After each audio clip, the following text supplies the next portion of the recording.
ওই নারী রানের অংশের মধ্যে সবচেয়ে বেশি বিষ মিশ্রিত করেছে, বিষ মিশাইছে। এই বকরিটা আল্লাহ নবীর খেদমতের মধ্যে পেশ করেছেন, আল্লাহ নবীকে হাদিয়া দিয়েছেন, বকরিটা হাদিয়া দিয়েছে। আল্লাহ নবী ওই বকরি থেকে গোশত তিনি খাইতেছেন, রান থেকে খাওয়া শুরু করছে।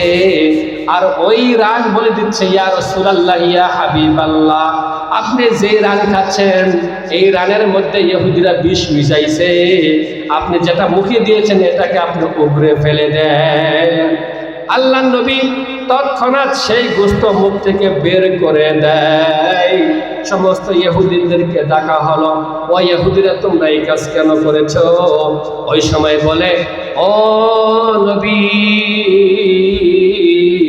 আপনি যদি সত্যিকার অর্থের নবী হন, আপনি যদি মিথ্যা নবুয়তের দাবি করে থাকেন, তাহলে আমরা আপনার থেকে মুক্ত হয়ে যাব। আর যদি আপনি সত্যিকার অর্থের নবী থাকেন, এই বিষ আপনার কোনো ক্ষতি করতে পারবে না। আল্লাহু আকবার। বিষের কোনো শক্তি নাই নবী হাবিব, বিষ আপনাকে কোনো কিছু করতে পারবে না। ওই নারীকে আবার আনা হলো, ওই নারীকে এনে আল্লাহ নবীর দরবারের মধ্যে উপস্থিত করছে। সমস্ত সাহাবায়ে কেরামগুলো খেপে গিয়েছে, এই নারীকে মেরে ফেলবো। যেই মানুষ আল্লাহ নবীকে মারতে চায়, এই মানুষ দুনিয়ার মধ্যে থাকতে পারবে না, এই মানুষকে দুনিয়ার মধ্যে রাখা যাবে না।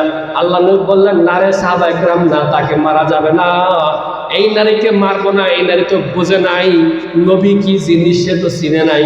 যদি চিনতো আর জানতো, নবীকে সে কোনোদিন বিষ দিত না। ওই খাবার খাইয়া এক সাহাবী মৃত্যুবরণ করছে, কিসাস হিসাবে ওই নারীকে আবার মৃত্যুদণ্ড দেওয়া হয়েছে।